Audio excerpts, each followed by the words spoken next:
Olá, o tema da nossa aula hoje é fotossíntese. Então, fotossíntese. Quem é os seres vivos que fazem essa fotossíntese tão famosa aí? Então, são seres autótrofos, aqueles seres vivos capazes de produzir o seu próprio alimento. De que maneira eles produzem o próprio alimento aí? Através dessa fotossíntese. Então, a fotossíntese tem uma grande importância aí dentro da nossa sobrevivência, né? E a gente caracteriza ela como um dos elementos aí da interdependência da vida. Essa interdependência da vida, ela vem articulada de que maneira aí dentro dos seres vivos? É uma maneira que nós, seres vivos, dependemos uns dos outros de alguma forma para sobrevivermos. Então, lá no primeiro bimestre, nós falamos aí a respeito dessa relação ecológica que vem de acordo com essa independência da vida aí entre um ser vivo e o outro, nessa interdependência. Então, a gente se relaciona de alguma maneira que podem ser, às vezes, positiva, harmônica, ou negativa, desarmônica, como nós vimos lá no primeiro síntese. Ela está intercalada a essa relação ecológica aí. É a base de toda a cadeia alimentar, né? Então, por onde tudo começa? Então, é a transformação dos elementos inorgânicos em elementos orgânicos. Elementos inorgânicos, né? H2O, CO2, em reação com a luz, vão formar lá o que a gente chama de glicose, mais o O2, que é a liberação disso para o ambiente, onde nós, seres vivos aí, né, outros seres vivos aí da cadeia alimentar que não sejam as plantas, nós respiramos o O2 e expiramos o CO2. Então a gente absorve o oxigênio e libera o CO2 para o ambiente. Dessa maneira, a gente tem aí uma representaçãozinha aí através de um desenho, de uma imagem, né, onde a gente tem lá a luz solar, onde a gente tem lá uma planta, onde a gente tem aí o substrato, onde essa planta está fixada. Então, o que acontece aí? Essa planta, para ela sobreviver, ela precisa realizar o processo de fotossíntese. Então, ela vai absorver a luz solar junto com o CO2, junto com o H2O, produzindo a glicose para que ela se alimente, ela sobreviva, ela cresça, e libera para o ambiente o oxigênio. E aí a gente intercala isso com o quê? Lá com a nossa cadeia alimentar. Então, quem era o produtor na cadeia alimentar? As plantas, os vegetais, porque elas produzem o próprio alimento. Para quê? Para servir de alimento para o herbívoro, o consumidor primário. E, por consequência, o consumidor primário serve de alimento para o consumidor secundário, que é quem? Os carnívoros. E depois a gente tem lá os onívoros, que tanto se alimentam de carne quanto de vegetais, dentro de uma cadeia alimentar. Articulando isso, a gente possui lá os níveis tróficos. Quem é que é o primeiro nível trófico da cadeia alimentar? As plantas. Segundo nível trófico é consumidor primário. Terceiro nível trófico, consumidor secundário. E assim por diante. Mas nós estamos falando aí da fotossíntese em si. A fotossíntese, ela também possui o que algumas características básicas aí. A gente tem a característica da fotossíntese, além dos elementos que ela utiliza, a gente tem as fases. Então, a fotossíntese possui duas fases, fase clara e fase escura. Fase clara, o nome aí já está dizendo, né? Então, eu preciso aí especialmente de quem? Da luz. Tanto pode ser uma luz artificial, como de uma lâmpada, como pode ser a luz natural, que é a luz solar. De que maneira, então, acontece isso aí? Então, a planta na fase clara, ela vai fazer a fixação do carbono.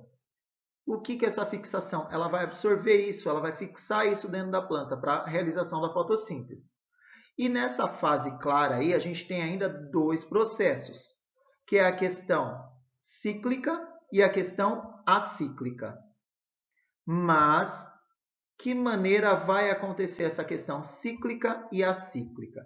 A cíclica vem de ciclagem, né? Onde a clorofila vai liberar elétrons. Já na acíclica, ainda possui mais duas divisões, que são o fotossistema 1 e o fotossistema 2. No fotossistema 1, a planta vai utilizar a clorofila A, clorofila tipo A. Ela vai fazer o quê? Vai ter o quê? A perca de elétrons. Já na fotossistema 2, ela vai perder elétrons, mas ela vai fazer a utilização do quê? Da clorofila B. Então, o que acontece? A clorofila B dentro dos citocromos, vai ocupar o lugar que era da clorofila A, dentro dessa realização. Portanto, utilização da fase clara. Já na fase escura, eu não preciso da incidência da luz. E aí, o que vai acontecer? A gente chama de formações de cadeias carbônicas. Onde o que é isso? Ele vai articular com a molécula de CO2 para que ocorra a produção da glicose. Então, é na fase 2 que a planta vai conseguir produzir a glicose para que ela sobreviva. Então, dessa maneira, eu tenho lá fase clara e fase escura. Fase clara, eu preciso da luz propriamente dita. Fase escura, eu vou realizar em qualquer momento do meu período do dia. Só que a fase escura só pode acontecer após a realização da fase clara. Nunca ao inverso, tá? Ela tem uma fórmula, né? Então, por isso que a gente fala lá de CO2, O2, H2O. Então, a gente está envolvido com química aí dentro do processo. Então, nessa fórmula, a fotossíntese possui alguns alimentos básicos, que é o H2O, o CO2 e a luz. Então, H2O nada mais é do que duas moléculas de hidrogênio com uma de oxigênio. CO2, uma molécula de carbono, mais duas de oxigênio, dentro aí do processo de fotossíntese. E aí, o que acontece? A gente coloca essa fórmula, né, dentro de uma equação. Essa equação geral ou uma equação simplificada, só para uma melhor maneira de se executar aí o estudo aí, que é o que a gente vê lá em química, né? Balanceamento, equação simples, geral, simplificada aí, cíclica, né? Que é o que nós falamos aí dentro das fases da fotossíntese. Dessa maneira, essa fotossíntese ela tem uma grande importância, né? A fotossíntese, eu posso não ter fotossíntese no ambiente. A gente não depende da fotossíntese para sobreviver. Será? Qual é a importância dessa fotossíntese? Então, a gente tem lá a sobrevivência da Terra. Então, se eu não tiver fotossíntese, como que a Terra consegue sobreviver? Né? Como os seres do sistema aí, né, da biosfera conseguem sobreviver?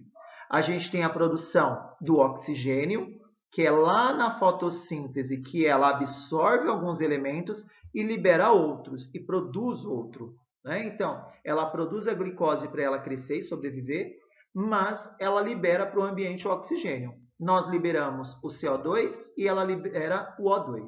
Então, nós fazemos uma troca aí. Então, tanto nós ajudamos a planta a fazer a fotossíntese, quanto a planta nos ajuda a sobreviver, a respirar, né? A ter um ar limpo, mais puro aí, que é o O2. E o fornecimento de energia. Quem é que tem essa energia? A planta, tá? Então, de alguma maneira, a planta ela faz a fotossíntese e produz energia, que é o quê? A glicose.